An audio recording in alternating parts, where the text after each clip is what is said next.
Hola a todos, ¿cómo están? ¿Cómo están? Nuevamente, hoy estamos de gala porque tenemos un súper especialista, tenemos a alguien verdaderamente dedicado a la salud de los pacientes con enfermedades autoinmunes. Llevábamos esperando toda la semana para platicar con él. Y además de que él es un gran especialista, es una persona súper empática, humana, como lo pueden observar, con gran sentido del humor. Me encanta que haya doctores así, y más con alguien con el perfil del doctor Alain. Me gustaría platicarles a todos, antes de darte la bienvenida, doctor, la semblanza del Muchas doctor para gracias. que vean con quién estamos platicando y que es alguien que estamos muy honrados y orgullosos de tener aquí en Connecting Patients. El doctor estudió medicina y, bueno, obviamente medicina general y salió con mención honorífica. Estudiaste en la Universidad Veracruzana, ¿verdad, Así doctor? es. Universidad Veracruzana, Campus Minatitlán. Exacto. Posteriormente estudió la especialidad en medicina interna en el ABC, en el Centro Médico ABC, y salió con mención honorífica nuevamente. Posteriormente estudió una subespecialidad en reumatología en el Hospital General de México, el nombre es el doctor Eduardo Eduardo Liceaga. Liceaga. Y está certificado por ambos colegios, por los colegios de medicina interna y por el Colegio Mexicano de Reumatología. Actualmente es coordinador de investigación clínica en medicina interna del Hospital ABC. Y pues aquí tienes también la consulta, doctor. ¿Cómo estás? Qué gusto verte. Mucho gusto, muchas gracias por la invitación. Y me chivean con tantas flores, pero bueno, creo que pues es parte de lo que hacemos, de lo que nos gusta y pues con mucho gusto atendemos esta entrevista, porque la verdad es que sí es muy poca la información que el público en general tiene sobre estas cosas. Y pues bueno, la verdad es que no estoy muy seguro de cómo es la dinámica, pero adelante, estoy más que dispuesto a... Pues ahorita estamos tú y yo, y si me ves viendo el celular es que estoy viendo todos los comentarios que van poniendo y si hay Sí, alguna pregunta. Normalmente, por ser horario laboral, lo que pasa es que los pacientes posteriormente se meten a otra hora claro. y hacen las preguntas, pero la finalidad es educar a los pacientes, doctor. Lo que hemos visto es que las enfermedades en general, ¿no? Hay muy poca información, ¿no? Como que la información que hay solamente es de enfermedades crónico-degenerativas, ¿no? De Claro. diabetes, de cáncer de mama también, o sea, como que hay campañas muy específicas de ciertas enfermedades, pero el resto de las enfermedades pareciera que no existen. Entonces, no, los pacientes tienen muy poca información con respecto a diferentes enfermedades, y cada semana en Connecting Patients hacemos, como has visto en Connecting Docs pongo sobre los temas, y esta semana tocó enfermedades autoinmunes. Ok. Entonces, ¿quieres que Eh, te vaya dando, bueno, una explicación de qué son o cómo quieres que lo por hagamos? favor, Porque vamos a como no tenemos un empezar. guión ni nada, pero yo puedo hablar y hablar porque me encanta también además esta modalidad, ¿sale? Entonces, quizá podríamos empezar, pues justo por entender qué son las enfermedades autoinmunes. Si, si hubo una introducción de esto, no sé si lo abordaron de esta forma, pero a mí me gusta, digamos, explicarlo así a los pacientes. Las enfermedades en general, ¿no? Ocurren cuando un sistema del cuerpo, ¿no? Un sistema fisiológico deja de funcionar, ¿no? Habitualmente ese es un mecanismo muy clásico de que ocurre una enfermedad. En las enfermedades autoinmunes no simplemente se trata de una pérdida de una función, sino más bien en la alteración de las estructuras o de los sistemas de defensa que habitualmente nos defienden de las infecciones o de los tumores o de las agresiones externas, o a veces que también se encargan de hacer reparaciones internas en el cuerpo, dejan de funcionar, pero aparte en algunas ocasiones tienen una función alterada. De hecho, todos nosotros, o sea, todos los seres humanos, tenemos durante nuestro desarrollo la presencia de sustancias o de estructuras proteicas en las células, ¿no? Todas absolutamente todas son susceptibles de ser atacadas por un anticuerpo. O sea, esto es interesante porque de hecho, durante el desarrollo de, digamos, embrionario, maduran los linfocitos, que son las células encargadas de reconocer las sustancias, ¿no? O las proteínas, digamos, propias y desconocidas o externas. Y algunas son capaces de reconocer antígenos propios, o sea, son linfocitos autorreactivos, ¿sale? Claro, qué De forma interesante. Eso sí natural, no nos los habían dicho a todos. exactamente, eso es interesante porque todos nacemos con ellos, todos nacemos con la capacidad de desarrollar, digamos, de reconocer tanto lo propio como lo no propio, ¿no? Entonces, de forma natural, una de las cosas que hace el cuerpo para poder evitar en el futuro que haya, digamos, el desarrollo de este tipo de enfermedades es que los linfocitos autorreactivos, digamos, pasan por un proceso de maduración y es como si fueran a la academia, literal, como si estuvieran pasando las materias y pasando de año. Los que Ok. no son capaces, los que son capaces de reconocer antígenos propios en el cuerpo, los reprobamos y de hecho tienden a irse a un proceso que se llama apoptosis, que se mueren, ¿no? Se mueren y ya no hay nada. Este proceso ocurre en varios órganos, pero de forma interesante o de lo más importante para la maduración de las células de las células de la inmunidad, por así decirlo, los linfocitos, es el timo.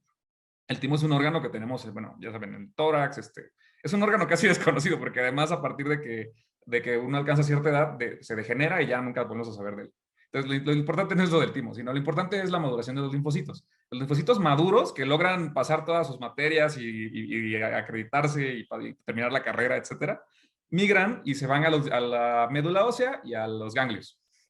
Estos son los que normalmente en la etapa, digamos, en etapas posteriores de la vida, son los que nos defienden de las enfermedades, de los virus, bacterias, etcétera. ¿Sale? Pero ¿qué ocurre entonces? Hay procesos patológicos en los cuales algunos de estos linfocitos autorreactivos logran escapar. Entonces, es muy complejo porque de hecho, cuando nos pregunta un paciente, oye, ¿por qué me dio lupus? ¿Por qué me dio artritis reumatoide? La respuesta no es tan sencilla porque de hecho no hay una causa, o sea, no hay una causa o un modelo mecanicista tan sencillo como decir, es que un paciente tuvo una carga calórica mayor de la que debía y por eso tuvo un estado de anabolismo y por eso desarrolló diabetes, hipertensión. O sea, eso es más o menos sencillo, aunque está muy explicado de una forma demasiado Claro, claro, simplista. no es tan Acá fácil. Acá es todavía más complicado porque realmente lo que ocurre es un modelo que tenemos para casi todas las enfermedades autoinmunes, en las cuales existe una persona que es susceptible, o sea, nace con una susceptibilidad de acuerdo a su genética, ¿sale?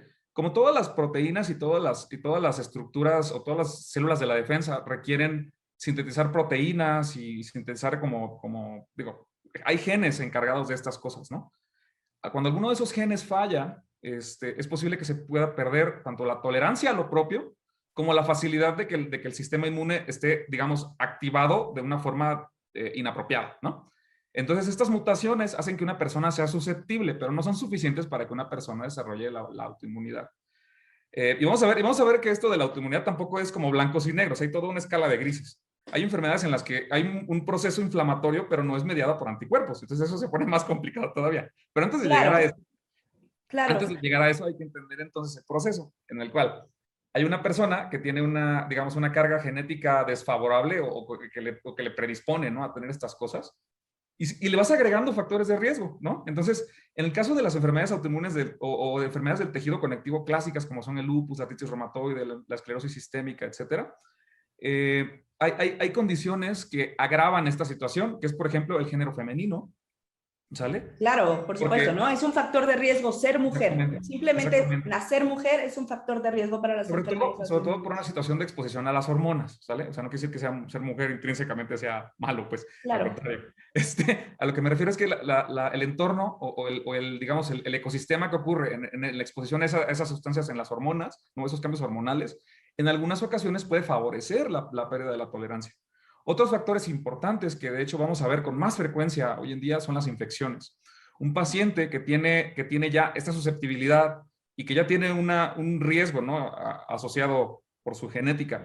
Por ejemplo, vamos a poner algo que está súper de moda, el COVID. Un paciente que no tiene ninguna enfermedad, pero que es susceptible genéticamente y le da una infección por COVID, tiene riesgo o es susceptible de desarrollar esto o que el COVID funcione como un trigger, ¿sabes? Un factor desencadenante. disparador. Ujú. Exactamente, para que pueda desarrollar ese tipo de enfermedades. Esto, de hecho, se descubrió hace varios años, pero la verdad es que lo vamos a ver en carne propia en los próximos años, porque es posible que los pacientes que hayan tenido una infección o que hayan estado expuestos de forma crónica a infecciones, etcétera, les encontremos este tipo de problemas. ¿Por qué, doctor? ¿Por qué las infecciones propician Ok, esto es la interesante y aparición? no, sí, esto está súper interesante y no todas las enfermedades tienen el mismo modelo, pero donde nosotros, en inmunología, donde digamos, se describió de forma bien interesante es en la artritis reumatoide. Hay un virus que se llama virus de Epstein-Barr, que tiene una secuencia genética que es hagan cuenta que es como un código de barras que trae, y ese código de barras se llama epítope compartido y es una secuencia que es QKRAA, son los aminoácidos que trae. Y algunos receptores de las células de la defensa tienen exactamente esa misma secuencia. Ok. Entonces el virus, al infectar a la persona o al ser humano, pues, expone esa sustancia o esa secuencia y hace que Ok. el cuerpo la reconozca y entonces se generan anticuerpos contra ella, ¿no? O Wow. favorece, al tratar de defender al cuerpo de ese agente externo, digamos, se Vale. activa la inmunidad. Pero ¿qué pasa entonces si nosotros tenemos esa misma secuencia, ¿no? Ocurre un mecanismo de mimetismo y es posible que el huésped también se active el sistema inmune y también se ataque a sí mismo.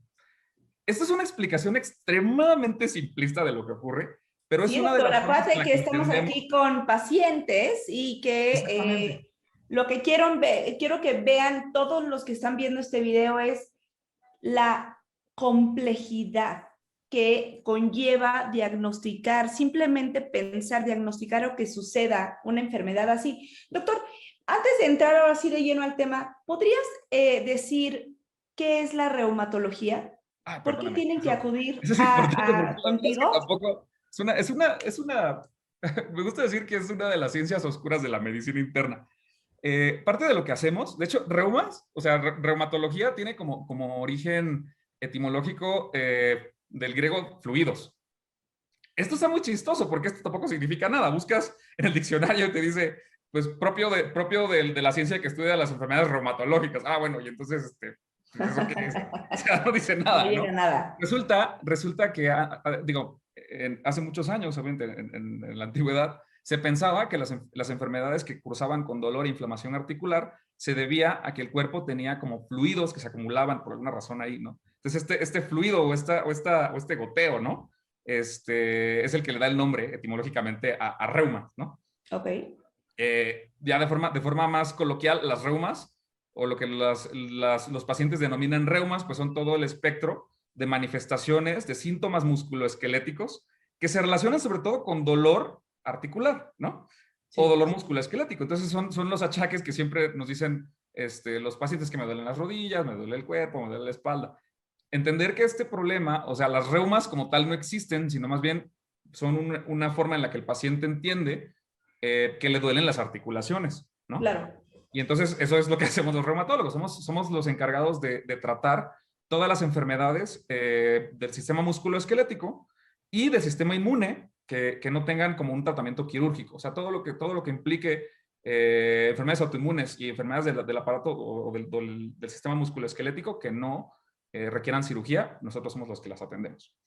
Y también, Em, Perdón.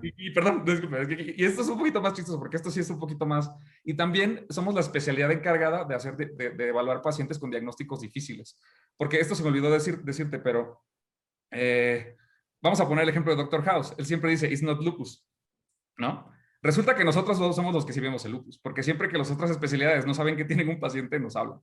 Entonces terminamos siendo Claro, como realmente investigadores, o sea, como cierta clase de detectives de la medicina. son los Entonces, detectives de la salud. Realmente son los que, pues, tienen que literalmente indagar por todos los posibles diagnósticos difíciles y raros que pudieran tener los pacientes. Entonces, es la enfermedad donde están los más inteligentes. Ahí sí son los más inteligentes, porque Creo que eso, realmente creo que eso es muy bueno. es que No, es verdad, no lo porque supieron. tienen que estar pensando constantemente en todas las posibilidades que pudieran ser y que existen, ¿no?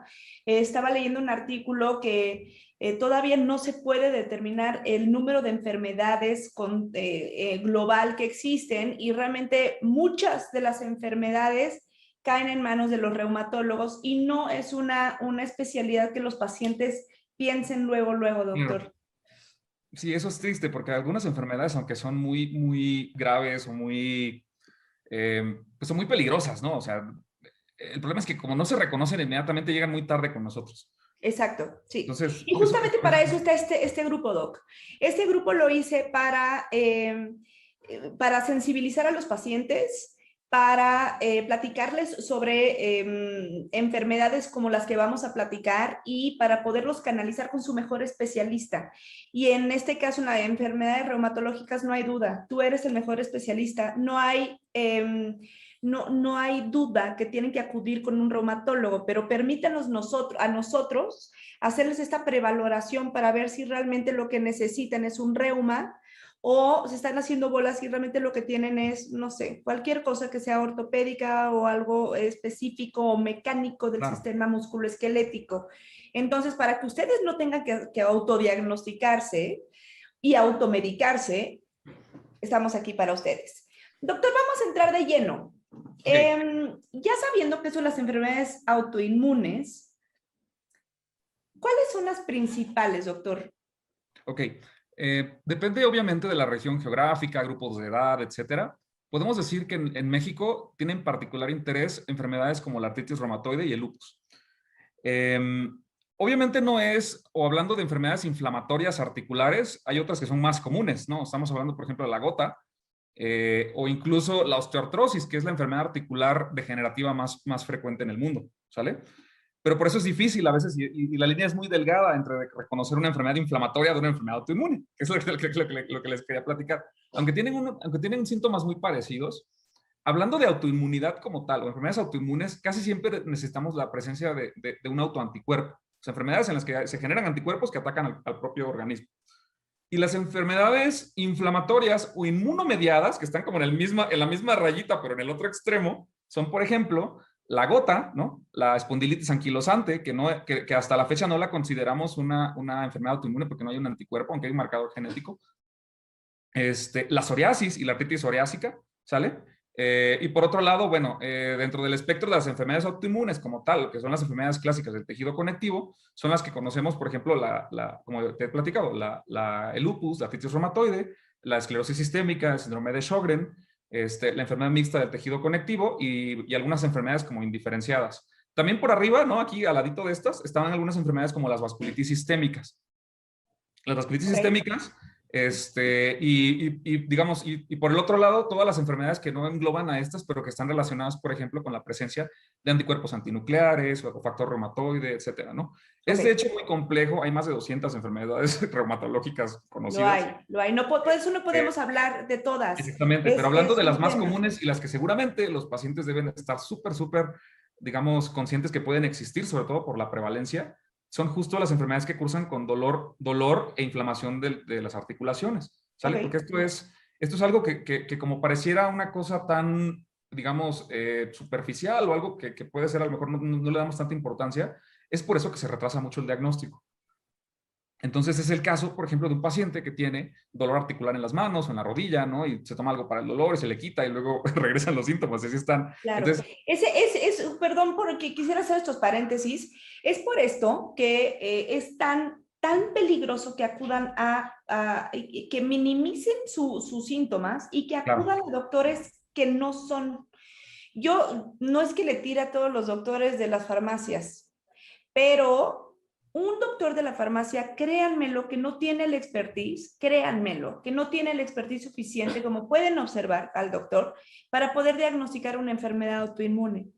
Entonces, yo lo que les pido a todos es que si tienen una historia familiar de alguna enfermedad autoinmune o, como ahorita va a decir el doctor, de todos los síntomas que pudieran tener y sienten que los tienen, les suplico que no pierdan más tiempo, porque esas enfermedades, la detección oportuna es básico, ¿verdad, doctor?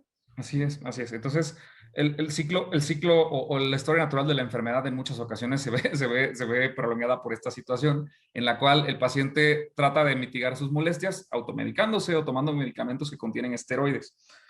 El problema es que en México se consiguen sin receta, ¿no? O sea, la verdad es que sí tengo que hacer un anuncio público porque todos los reumatólogos odiamos ese tipo de cosas. Y también algunos medicamentos, o bueno, no son medicamentos, son realmente productos que se venden como suplementos alimenticios que contienen cortisona. Entonces, esto empeora el problema porque un paciente puede a lo mejor mejorar transitoriamente tomando estas cosas, ¿no? Y retrasamos cada vez más pues, el verdadero diagnóstico y tratamiento definitivo para estos problemas. Claro. Entonces, pues es así, o sea, sobre todo también, y esto es interesante porque puede ocurrir en muchas edades. En el caso de los niños en edades pediátricas, la manifestación cardinal, pues son pacientes que tienen inflamación articular, ¿no? O sea, inflamación articular, estamos hablando de que una articulación se ponga roja, gordita, caliente, aumenta la temperatura a nivel local y que pierda su función. O sea, todos los síntomas cardinales de la inflamación que aprendemos en la carrera, ¿no? Acá están así, a flor de piel. Estamos hablando de una rodilla que se inflama, aumenta de volumen, duele, ¿no? Entonces, estas cosas son las que se tienen que digamos, pues tienen que llamar la atención, ¿no? O sea, tiene que ser algo Claro. que el paciente lo tenga muy alerta, porque entonces, si es el primer episodio que ocurre, pues hay enfermedades que son diferenciales importantes, como es, por ejemplo, la artritis séptica. Un paciente que no tiene ninguna enfermedad previa y de repente se le hincha una rodilla o un tobillo, uno de los diagnósticos a descartar de entrada es una infección, ¿sale? Esto es solamente como un paréntesis, pero la verdad es que ese es el problema, porque de entrada, si ese paciente no recibe terapia adecuada, pues el problema no solamente se puede agravar, sino que se puede extender, ¿no? Y el tratamiento es completamente opuesto al de las enfermedades autoinmunes, porque a estos pacientes que tienen hinchada la rodilla, justo es el que le van a dar cortisona y lo que necesitaba era un antibiótico, ¿no? Claro. Igualmente, justo volvemos a la automedicación, ¿no? Y aparte por ponerse hielitos. Entonces hay que ponerle hielitos al niño. Entonces, si es una infección, es una enfermedad autoinmune, pues los hielitos no le van a servir mucho. Claro. Y pues bueno, entonces esto es como, digamos, esto es lo importante que se tiene que reconocer, ¿no?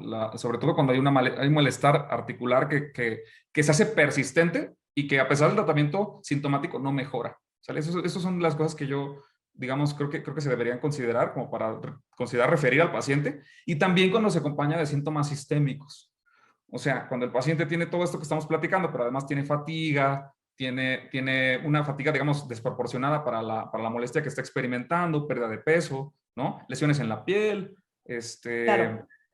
digamos, si estamos hablando, por ejemplo, de etapas iniciales de algunas enfermedades como el lupus, es súper importante que no se retrase el diagnóstico, porque muchos pacientes pueden debutar con enfermedad renal, ¿no? Entonces son pacientes que pueden tener edema, pueden tener, como hemos platicado, algunas lesiones en la piel, y entonces esa es la cosa, cuando no reconocemos el panorama general, entonces, bueno, vamos con el médico general, nos da una pomada, y ahí nos vemos en 2 semanas y entonces ya cuando está el problema más avanzado, ya llegan corriendo con nosotros, ¿no? O ya llegan corriendo Claro. urgiendo. Yo a eso Entonces, le denomino secuestro de pacientes. El secuestro de pacientes es aquel que tú no tienes, como doctor no tienes el expertise suficiente, pero te quedas con el paciente y le dices, le prometes. No, nadie dice que la intención es mala del doctor.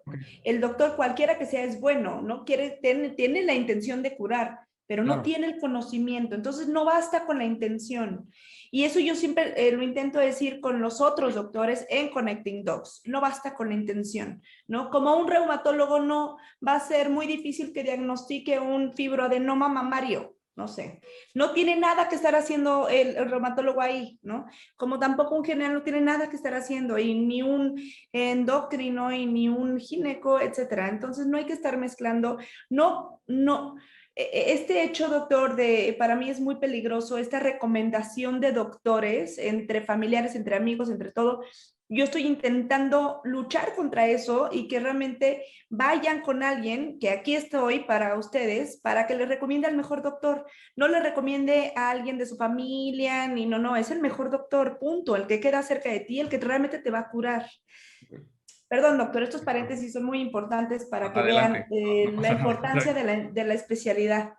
Sí, entonces sí, y de hecho no, y es más complejo porque como estamos hablando realmente de enfermedades autoinmunes, obviamente no vamos a tocar temas como la fibromialgia, dolores mecánicos, etcétera, pero eso es un diferencial súper importante que también a veces se sobrediagnostica, se sobretrata, ¿no?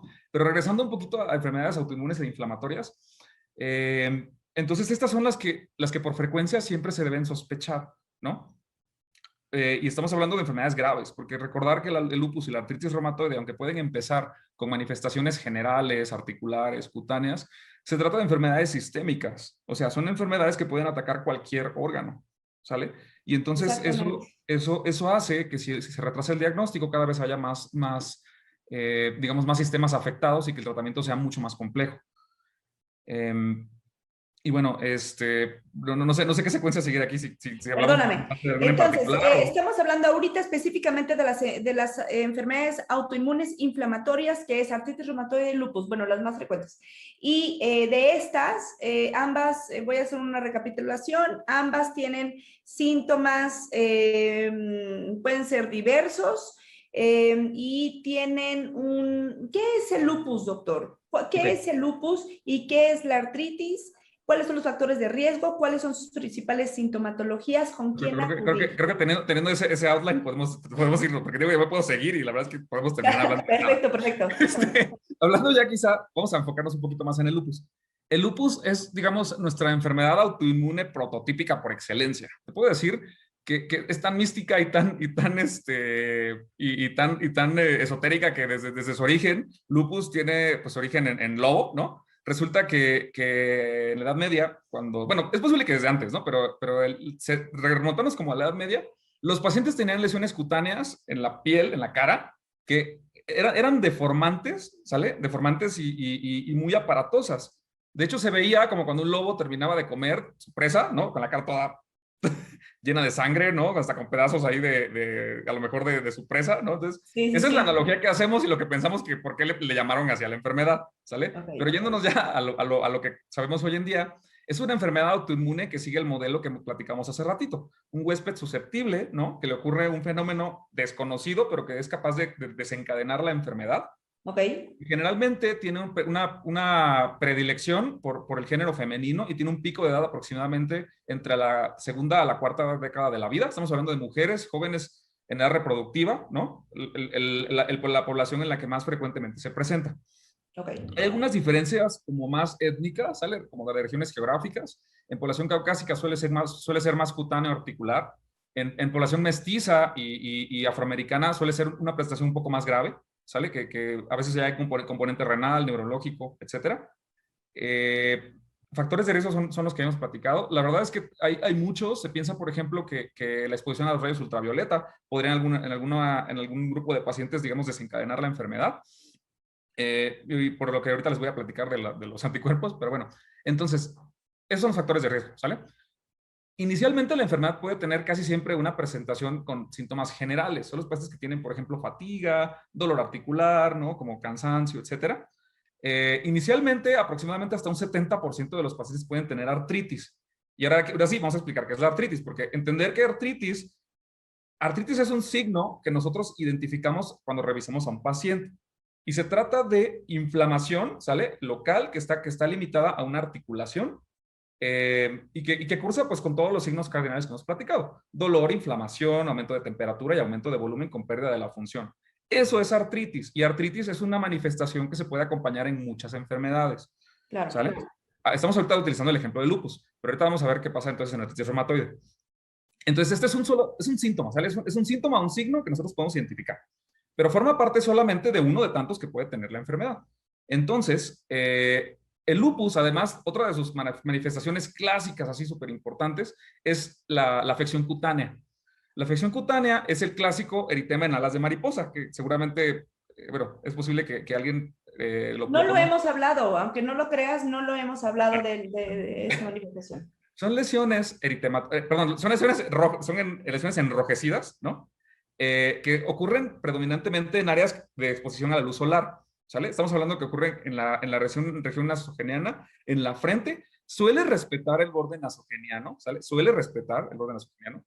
Pero además no es la única manifestación cutánea. Esa es la más clásica, la que realmente, si queremos ver un paciente y vemos que tiene esto, ya como que no hay muchas dudas, pero puede ocasionar cosas tan diversas como pérdida de cabello, áreas con disminución del crecimiento bueno, de los cabellos, ¿no? Que es como una especie de alopecia, ¿no? Ahí localizado, o alopecia difusa. El lupus, de hecho, tiene varias categorías en cuanto a la afección cutánea. Puede ser aguda, subaguda o crónica. La crónica es muy grave porque son placas que al principio pueden ser descamativas, dolorosas, pero que dejan cicatriz y donde ocurre ya el cabello no vuelve a crecer. Y pueden ocurrir en pabellones auriculares o en áreas, bueno, de la piel, ¿no? O sea, eso es como lo más clásico y en la piel cabelluda. Entonces, esas son importantes porque son muy, muy graves y no revierten a pesar a veces del tratamiento, ¿no? Claro, y son abruptas. O sea, lo que me refiero es que, y siempre lo platicamos, Doc, es que no porque tengas un síntoma que tú consideres que no es grave, o sea, porque la gente piensa que las enfermedades graves te pasa algo terrible, o sea, de repente te sale un cuerno y dices, no, ya me voy a morir, ¿no? Y realmente las enfermedades graves en general es de un inicio, empiezan con algo, a fuerza, todas tienen Claro. algo, entonces, y es poco a poco, entonces, por eso estos síntomas tan importantes que son muy notorios en los pacientes con lupus. Sí, de hecho, cuando ocurre, es importante que no se limite a tratar el síntoma, porque eso también ocurre mucho. Llega un paciente con esto y va a lo mejor con el médico general o con dermatología y lo único que hacen es darle pomaditas y luego, pues eso, empieza a agravarse la cosa, ¿no? Entonces el dato de alarma, pues son justo cuando tiene síntomas sistémicos. Claro. Estamos hablando ya de fatiga, aparición de ganglios, fiebre, ¿no? Esas cosas también pueden ocurrir. Eh, este tipo de enfermedades es importante saber que se diagnostican de forma clínica. Es decir, cuando tú revisas a un paciente, debes integrar la suficiente información para saber un diagnóstico presuntivo. O sea, llega un paciente con todo lo que hemos estado platicando, tú ya desde que lo revisas y platicas su historia, sus antecedentes, debes integrar la información suficiente para sospechar la enfermedad. ¿Ok? Y de forma ya como confirmatoria se hacen los estudios de laboratorio y específicamente los anticuerpos. Y te Claro. digo esto porque es muy común que los pacientes vayan bueno, o a veces hasta ellos se hagan algo que se llama perfil reumatológico, que es terrible, suena espantoso, no existe. O sea, el laboratorio te hace algunos anticuerpos así aislados, te hace unas reacciones febriles y te hacen, creo que un factor reumatoide y ahí como de todo un poquito, ¿no? Y a veces salen uno o dos salen positivos. Pero, ok, pero buscando qué, ¿no? O sea, Claro, buscando este qué. diagnóstico, como bien mencionas, tiene que ser intencionado, no así como al azar, a ver si sale, si tienen, ¿no? Esto es Entonces, importante porque, a pesar de que el estudio confirmatorio por excelencia de enfermedades como el lupus son los anticuerpos antinucleares, los anticuerpos antinucleares son un tipo de autoanticuerpos que siguen el modelo que platicamos hace ratito, en el cual estos linfocitos que no pasaron que no pasaron las pruebas, pero que lograron pasarse los cordones de seguridad, por así decirlo, son sí, capaces de producir anticuerpos contra nuestras mismas proteínas, ¿no? Estos son los anticuerpos antinucleares y los anticuerpos antifosfolípidos y los anticuerpos anti-DNA doble cadena. Todos son así. Todos los autoanticuerpos tienen digamos, este trasfondo, ¿no? Entonces, el problema de los anticuerpos antinucleares es que depende de varias cosas. No solamente depende de que estén positivos o negativos. Depende de qué tan altos son los títulos, pero también depende de qué patrón se observe en el estudio que se realiza por microscopio. Entonces, existe una población sana que puede tener ANAs positivos y no significan nada, ¿no? Y son pacientes que pueden claro, tener, por ejemplo, 1,80, 1,40, ¿no? Y eso es clínicamente irrelevante si no se acompañan de todas las manifestaciones clínicas que hemos hablado, ¿no?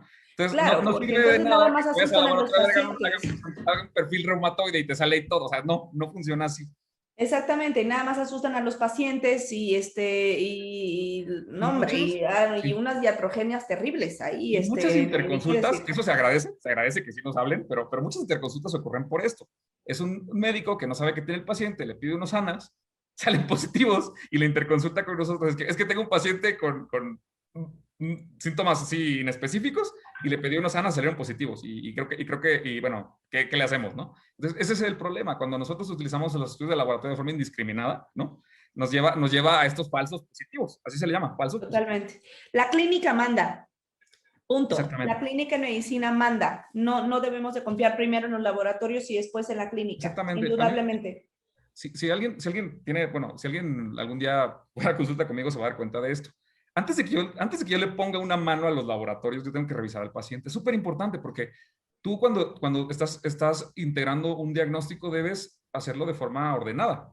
Entonces es importante platicar con el paciente, reconocer su historia, a lo mejor señalar los puntos claves, repasarlos, revisar al paciente de forma integral, ¿sale? O sea, no se trata de que nada más veo si le tienen hinchadas las manos y ya va, y no, o sea, no. Es una revisión completa. Claro, Y ya que tienes toda la información, ahora sí vamos a ver los laboratorios. O ahora sí vamos a solicitar los laboratorios. Esta claro. forma de trabajar en reumatología, la verdad es que creo que casi todos los reumatólogos trabajamos así y es la forma en la que logramos muchas veces encontrar diagnósticos que parecieran hasta esotéricos, porque ese orden que llevamos siento que es súper importante para poder discriminar de otras cosas, otras enfermedades que no tienen que Claro. ver. Sí, claro, yo tenía un tío que era otorrino y con un familiar que no sabíamos que tenía y yo decidí mandarlo al reuma, le digo, hay que llevarlo al reuma. Y me dijo, no, ya era viejito, pero me dijo, esas son cosas como de magia. Él ya tenía, Ciencia ficción, exactamente. A mí no, también ajá, me como tocó de la ciencia carrera, mis ficción, maestros así que me sí, que no, eso dijo. no es cierto, eso nada.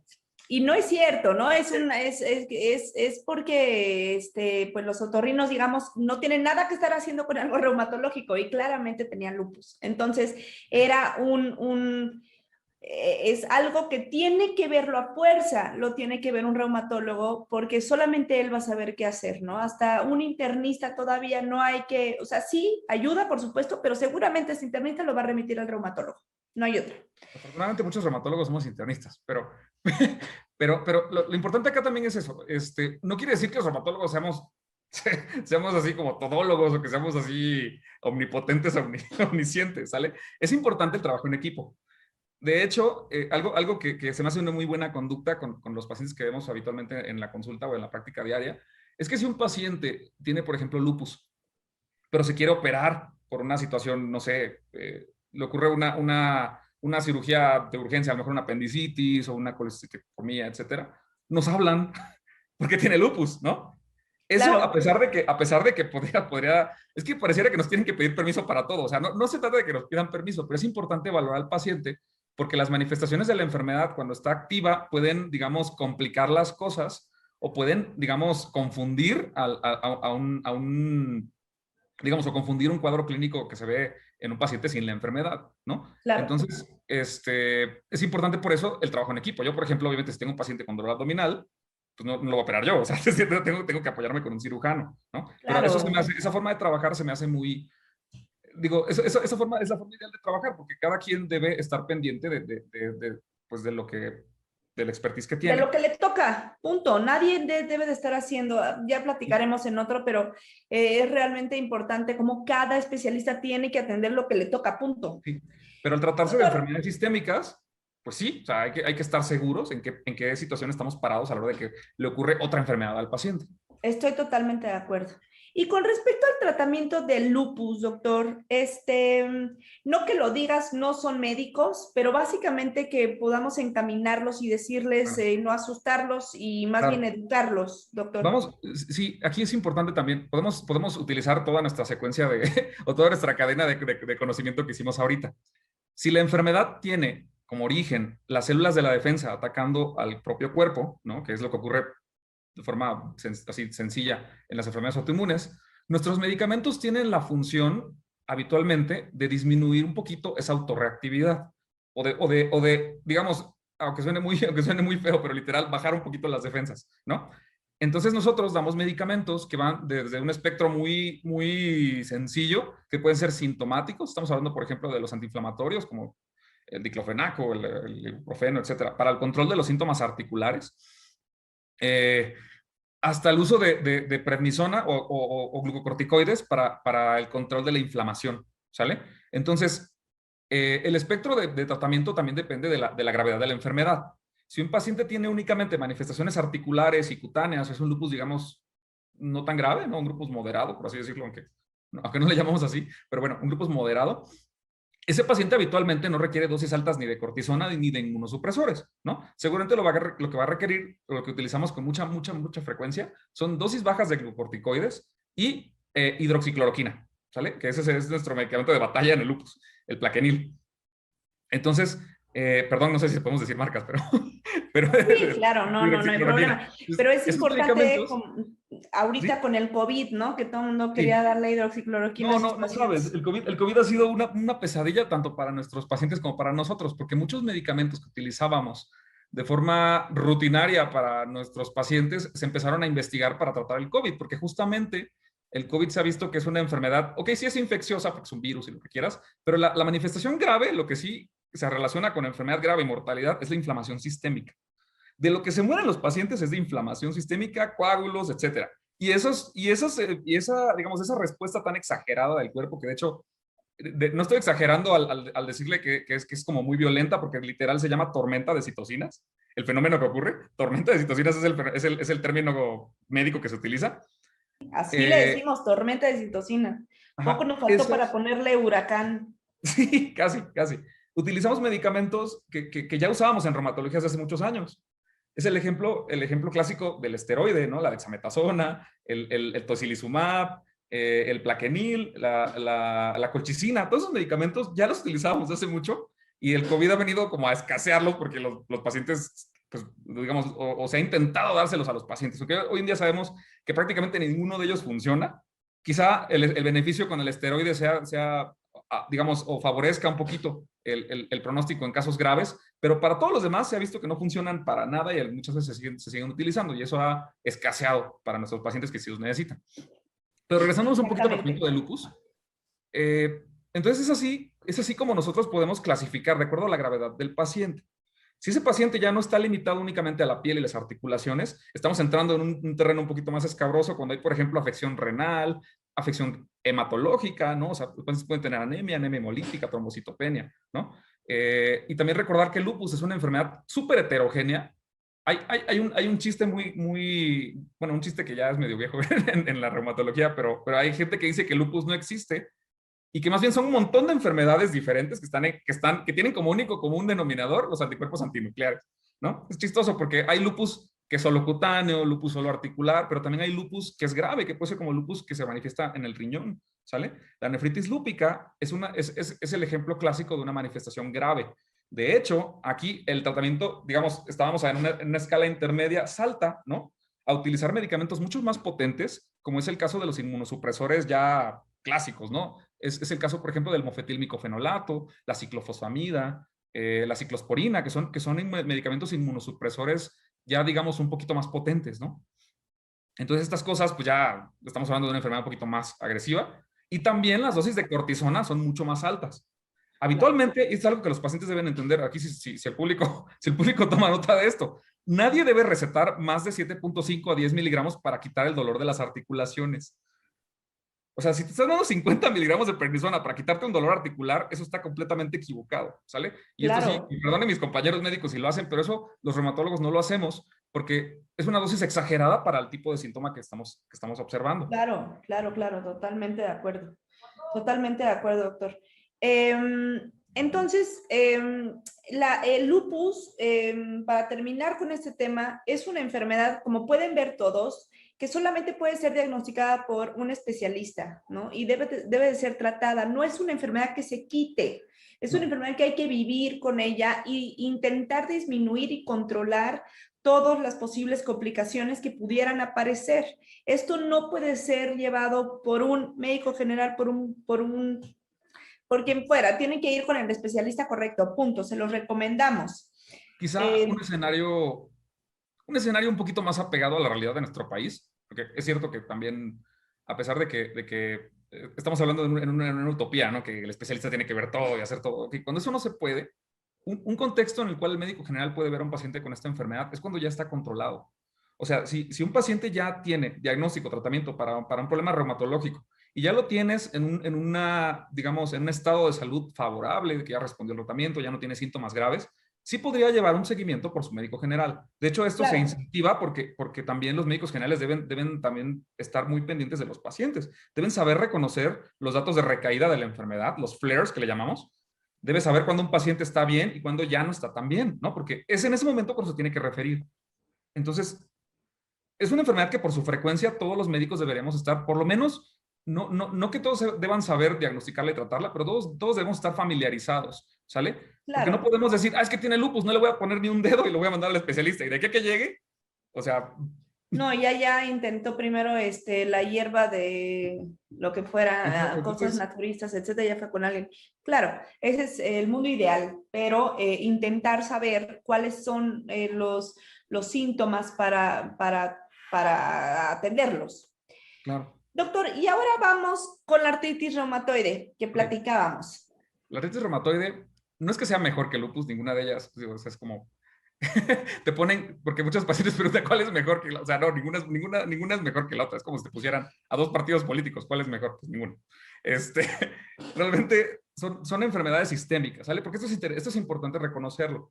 Es una enfermedad que habitualmente se manifiesta a nivel articular, ¿sale? El síntoma cardinal, el síntoma clásico es inflamación articular de pequeñas articulaciones.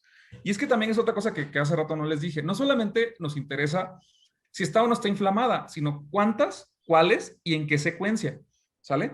Porque de hecho, la secuencia clásica descrita para la artritis reumatoide es una poliartritis, que habla de que hay más de 5 articulaciones afectadas, simétrica, aditiva, que compromete predominantemente pequeñas articulaciones. Pero tienes un paciente que integra esa secuencia de eventos o esa secuencia de afección articular, Uh -huh. casi puedes pegarle al diagnóstico en un 50-60% de los casos, porque sigue digamos, una evolución muy clásica, ¿sale? Claro. Entonces, acá el problema es obviamente el dolor articular, y otro síntoma que es súper importante reconocer es la rigidez articular matutina y el dolor articular. Estas cosas pueden preceder incluso a la inflamación, pero acá es interesante porque incluso tenemos puntos de corte para saber qué tanto hay que hacerle caso o qué tanto sospechar una cosa o una situación inflamatoria. La rigidez matutina nos estamos refiriendo a que el paciente se levanta y coloquialmente, para que me entiendan, se siente engarrotado, se siente como rígido, entumido, como si fuera un robot, ¿sale? Esa manifestación, cuando dura menos de 5 minutos, habitualmente no se considera un problema inflamatorio, ¿sale? 5 minutos, menos de 5 minutos, 5 o 10 minutos, estamos hablando de algo que habitualmente el paciente a lo mejor se estira y listo, ya puede realizar sus actividades. El dato de alarma ocurre cuando ocurre esta molestia y es persistente por más de 30 minutos.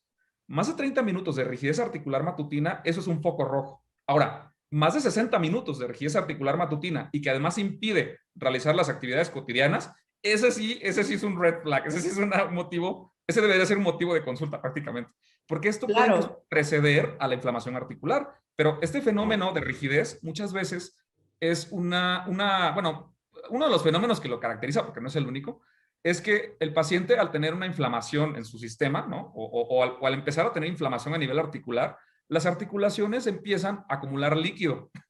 Esto ocurre durante los periodos nocturnos, o sea, durante, digamos, periodos en el que el paciente no se mueve y, digamos, tiende a acumular líquido, que es muy simplista, ¿sale? Pero es para que se pueda entender un poquito el mensaje.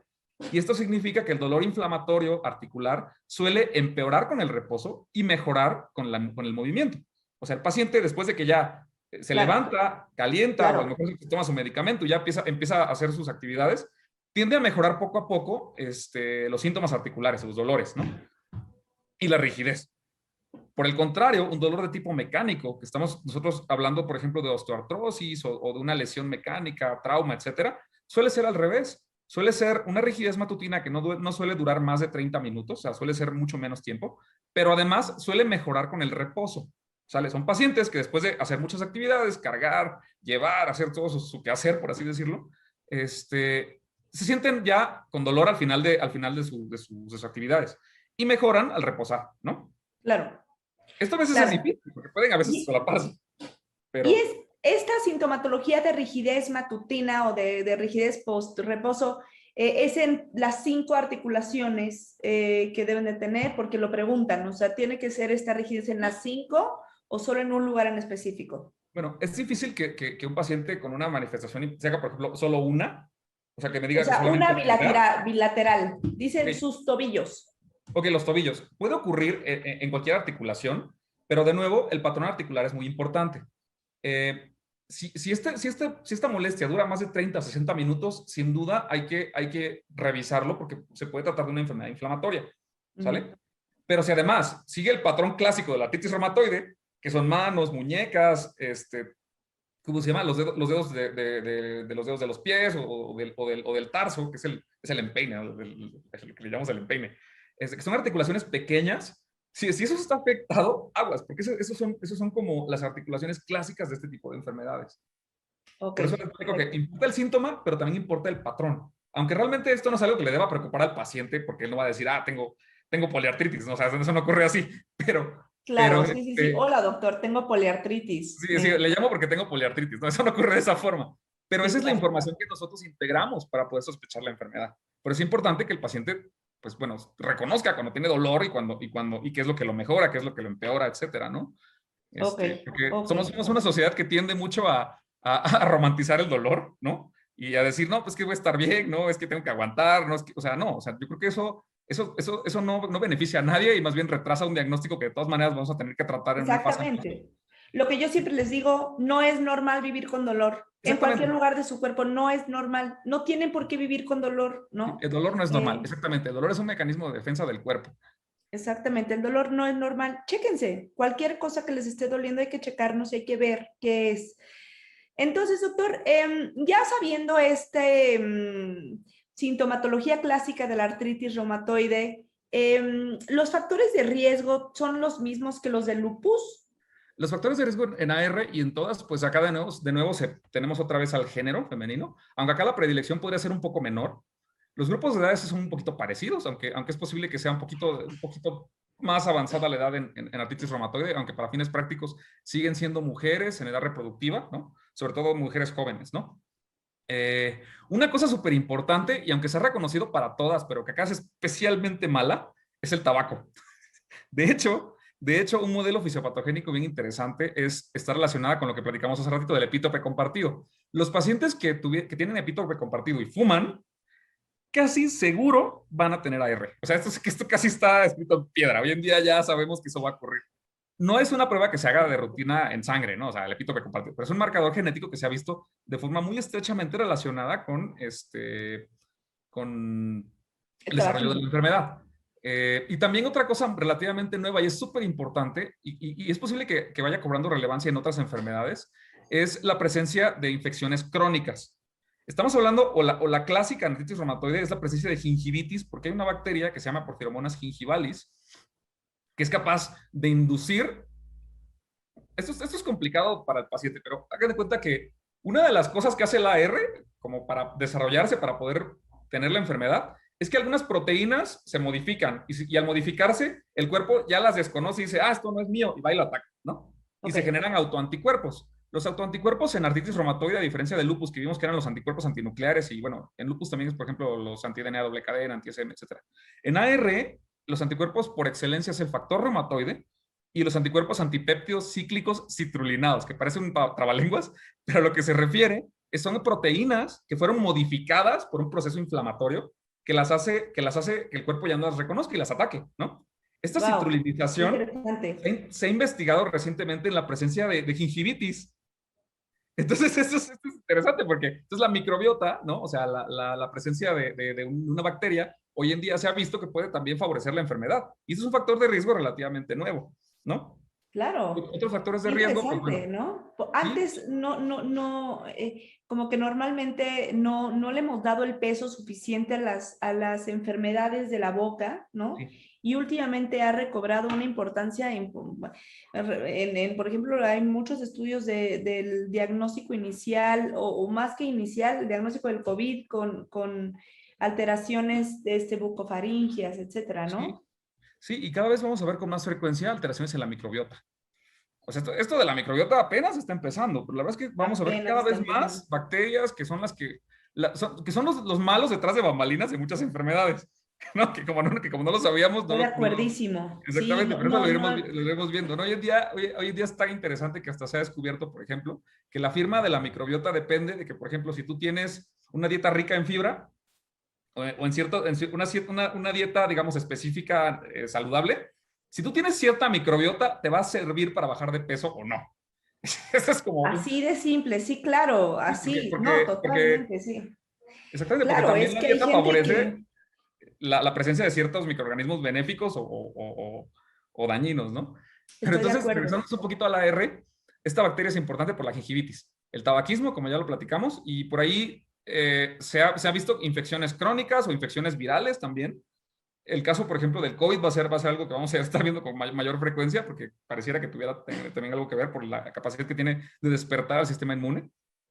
Eh, y bueno, tanto en el lupus como en la R, la agregación familiar tiene cierta importancia, pero es algo que siempre le explico a los pacientes.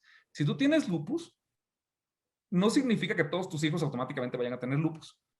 Esto es una cuestión de probabilidades. O sea, de hecho, en gemelos monocigóticos, estamos hablando de dos personas que tienen exactamente la misma carga genética para todo.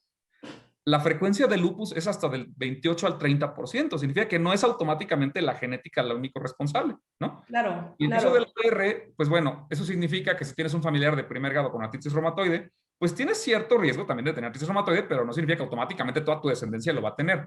Es como sacarse una lotería, pero desafortunadamente tus hijos sacaron 2 o 3 boletos contra no tener ningún boleto o un solo boleto para población general, ¿no? Pero Claro, la genética no define el grado de exactamente, enfermedad o de no salud de define. una persona, ¿no? Y el diagnóstico en la R es, de nuevo, clínico, con todo lo que hemos platicado, el tipo, el patrón de afección articular, el tiempo de evolución. El tiempo de evolución también es importante. Las artritis crónicas, estamos hablando de pacientes que suelen tener más de 6 semanas de evolución. Antes de eso, muchas artritis se pueden incluso autolimitar. Pero bueno, cuento aparte, el tiempo de evolución es importante, más de 6 semanas, es riesgo de que se haga crónica. Otra cosa que es importante también es la presencia de manifestaciones extraarticulares en el caso de la artritis reumatoide. Estas son raras, pero se han descrito, por ejemplo, ojo seco, boca seca, nódulos reumatoides, que son como unas bolitas que salen en los codos o en las rodillas, ¿sale? Estos son raros al principio de la enfermedad, pero también son importantes que se reconozcan. Algo que a mí me interesa mucho, sobre todo para poder hacer la distinción de una enfermedad no inflamatoria, es que el paciente me diga que tiene disminución en su capacidad funcional. Y es algo que se nos olvida, porque el paciente llega por dolor, me duele y ya llevo mucho rato con la molestia. Pero yo le pregunto específicamente, oye, ¿y este dolor te impide hacer tus actividades normales o las haces con mucha dificultad? Porque si eso es cierto, la enfermedad está en una etapa no solamente activa, sino grave. La discapacidad funcional es algo que se nos olvida, pero es grave para el pronóstico de la enfermedad. Y a esos pacientes son los que sí les dejamos cortisona, porque necesitamos reactivarlos rápido, porque cada momento que el paciente pierde de estar activo por la enfermedad es tiempo perdido y es tiempo que nos gana terreno la enfermedad. Y entonces nosotros, al integrar todo esto, ahora sí pedimos los estudios de laboratorio. Los estudios de laboratorio, tanto en AR como en lupus, muchas veces denotan inflamación sistémica. En el caso de la artritis reumatoide se pide, por ejemplo, la proteína C reactiva, la velocidad de sedimentación globular, que hablan de inflamación como a grandes rasgos del cuerpo, no sistémica, y los dos anticuerpos que platicamos hace ratito, que son los anti-CCP y el factor reumatoide. Aguas, porque el factor reumatoide puede estar positivo en pacientes sin ninguna enfermedad o en otras enfermedades. Por eso de nuevo se debe ser dirigida la investigación. Y estos pacientes, tanto lupus como AR, pueden tener alteraciones inespecíficas en los laboratorios. En el caso de lupus es súper común que haya, por ejemplo, linfopenia o leucopenia, que se corresponde a que las células, las células blancas, los glóbulos blancos están un poquito bajos, ¿no? Eso es como muy clásico. Sí, Y sí, también sí. pueden tener anemia, que suele ser una anemia que le llamamos anemia de la enfermedad crónica, que es una anemia que es normocítica normocrómica, es decir, una anemia que tarda mucho tiempo en desarrollarse, pero que además se acompaña de volúmenes de los eritrocitos, de los glóbulos rojos, volúmenes normales, ¿no? A diferencia, por Exacto. ejemplo, de una anemia por deficiencia de hierro, que suele ser micro-hipocrómica, ¿no? Entonces, son datos a lo mejor ya muy finos, pero son cosas que nosotros integramos ahora que estamos revisando los laboratorios, ¿no? Claro, y Para que vean que que, no se trata nada más de que una biometría, bueno, está bien, ¿no? Ya nos vemos, claro, no. es que Nosotros después vemos me dicen, así ¿a poco los por parámetros. esta consulta de 20 minutos el doctor me va a cobrar 1,500, 1,600 pesos? Nada más Sí, vio mis pues sí. laboratorios, ¿no? Sí, porque todo lo que te es retroactivo, o sea, es todo lo que estudiaron y por eso lo cobran así. Hombre, yo, ya después hablaremos, pero yo creo que deberíamos de cobrar más, ¿no?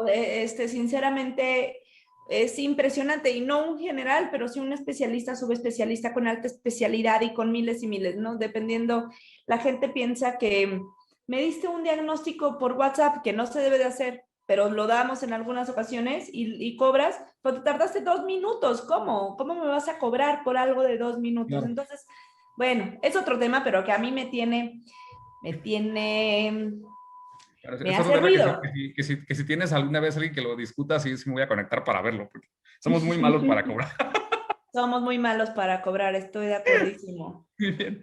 Entonces, pues bueno, no sé, a lo mejor lo único que faltaría decir de AR, que es el tratamiento.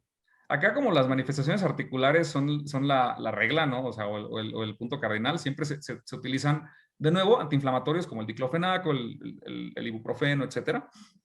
Dosis bajas de corticoides que yo de nuevo te lo vuelvo a señalar que las utilizo únicamente cuando el paciente tiene deterioro funcional o tiene una artritis muy sintomática, ¿no? Que vemos que si está muy inflamado, a ese sí le puedes dejar dosis bajas de esteroide, o incluso una dosis intramuscular y luego dosis bajas de esteroide, pero nunca le dejas dosis altas. Y ahora sí, fármacos modificadores de la enfermedad. Esto es súper importante porque un paciente, desde que le haces el diagnóstico, desde el día 1, debe tomar estos medicamentos porque la artritis reumatoide, ahí sí, para que vean, los pacientes que tienen deformidad, o sea, que estamos hablando de pacientes que tienen la clásica deformidad cubital con los deditos pues, chuequitos, ¿no? Que es lo que... Como la de AMLO, ¿no? No sé, he visto. Perdón que meta, pero sí la tiene ahí medio Ahora voy a chiquita. tener que poner atención, no me he fijado. Ese problema ocurre porque el tratamiento se instala de forma tardía. Porque hoy en día es la regla que el paciente no debe tener deformidad. Hoy en día nuestra meta en la vida, ahora que tratamos a un paciente con AR, es que no tenga deformidad y que no le impida hacer su vida normal. Claro, ¿Sale? O sea, que claro. no termine así de ruedas, que no termine teniendo que pagar a alguien que le asista o que no pueda dejar de trabajar, porque esa parte laboral se nos olvida. Pero es, Estoy de acuerdo. es el motivo por el cual el paciente puede no solamente seguir viniendo a consulta, sino hacer sustento para su familia, para, ¿no? O sea, para tener una buena calidad de vida. No se Estoy de trata nada más de acuerdo. quitarle el dolor y ya y nos vemos, no, se trata de reintegrar al paciente a sus actividades, eso es súper importante. Y por eso hoy en día somos mucho más integrales y es importante una vez que inicias un tratamiento farmacológico de forma simultánea proponer un plan de rehabilitación, un plan de nutrición y toda como todo el Claro, paquete, ¿no? algo multidisciplinario. Estaba yo Exactamente. leyendo que la artritis reumatoide es la cuarta o la quinta enfermedad que genera ausentismos Sí, laborales claro. dentro. Y es que, Y es bien importante, ¿no? Hay unos que dicen que es el segundo lugar de ausentismo. Hay un estudio en el IMSS que ok, es la segunda causa de ausentismo en las es laborales. posible, desconozco la epidemiología del IMSS, pero seguramente eso está orientado a que es la población que justo está en su etapa laboral. ¿No? Porque estamos hablando de mujeres en edad reproductiva, pero también son la edad, la fuerza de trabajo, ¿no? Estamos hablando de entre 20 y 40 años, ¿no? Ese grupo de pacientes son los que literal sacan adelante una economía. Totalmente, Entonces, totalmente. Es el momento, y aparte como genera alteraciones de salud mental, depresión, etcétera, sí, claro, no solamente el ausentismo es por el dolor articular, sino puede ser sí. por depresión, etcétera, por enfermedades mentales, que cuando van con el reuma tratará la enfermedad, pero se tiene que ver todo Sí, lo que hay alrededor, hay que ¿no? ver todo el entorno del paciente. Psiquiatría, que digan nutriólogos, etcétera, ¿no? Sí, bueno, en Nefros. lupus también, a lo mejor un paréntesis de esto es que también existen manifestaciones neurológicas. Pero esto a lo mejor ya está como muy sofisticado para el tema, pero es importante porque también el lupus puede causar alteraciones neuropsiquiátricas. Son pacientes que independientemente de todo lo que platicamos, que el dolor, que la piel, que la anemia, etcétera, o el riñón, pueden tener además crisis convulsivas, pueden tener depresión, ansiedad o brotes psicóticos. Esto es importante porque las manifestaciones neurológicas del lupus también son muy graves y son difíciles de reconocer y de tratar.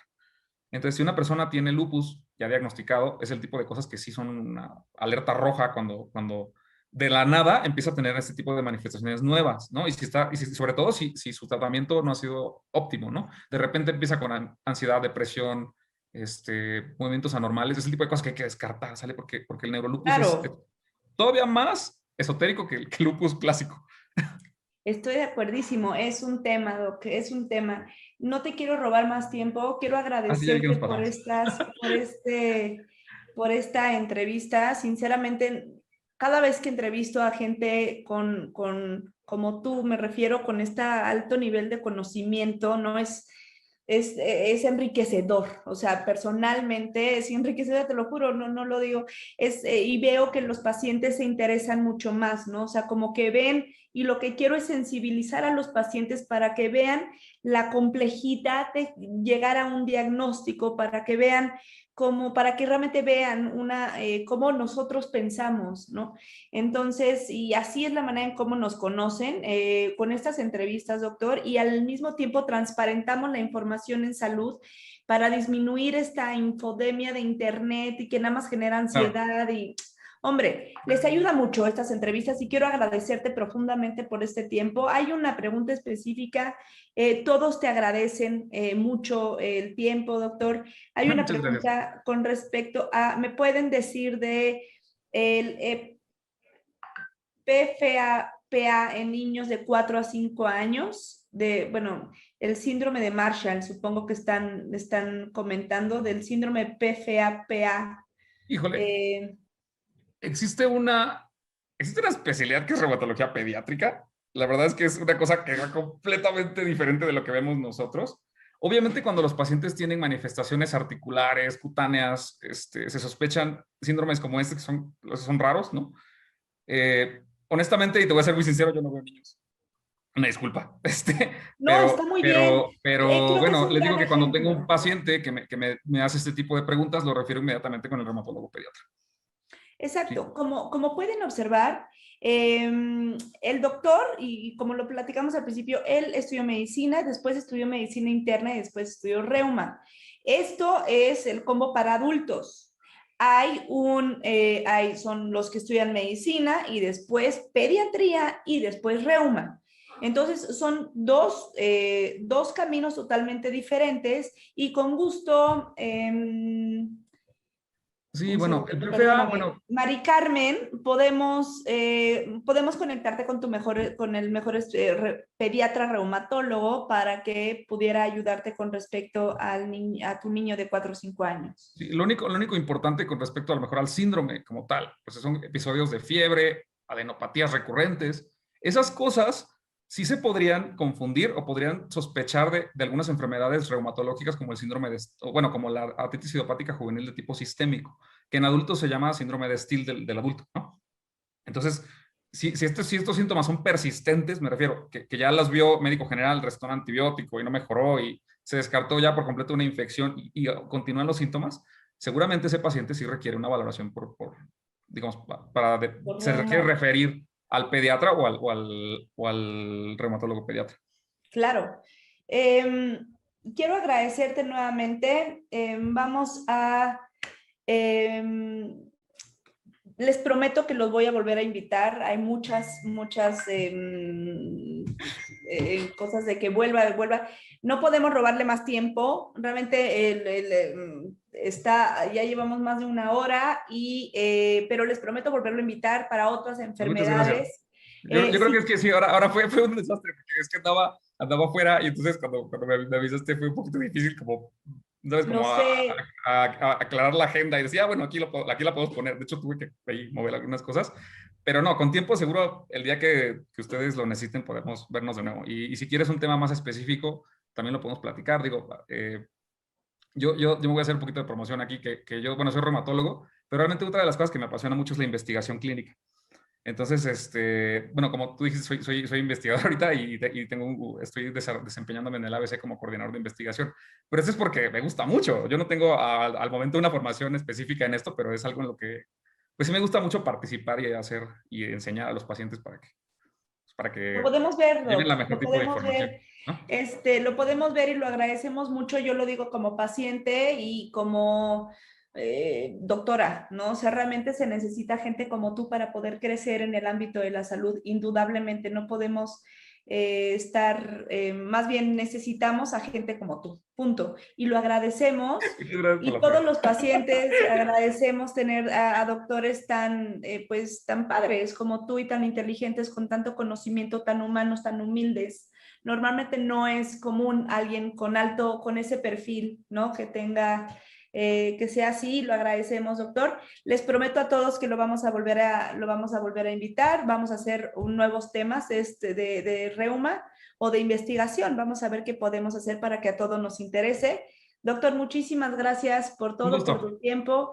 Recuerden que si quieren consulta con el doctor, aquí estoy para servirles y conectarlos y realmente ayudarles a ver si realmente es un reuma o es otro camino que debemos de tomar.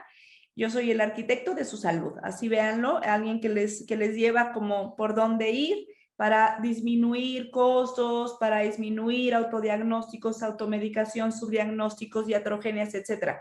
Hay que tener a alguien que nos esté ayudando y llevando de la mano, ¿no? Y aquí estoy para ustedes. Les mando un fuerte abrazo a todos. Doctor, Muchísimo muchísimas trabajo. gracias por todo. Gracias. Nos vemos Adiós. pronto.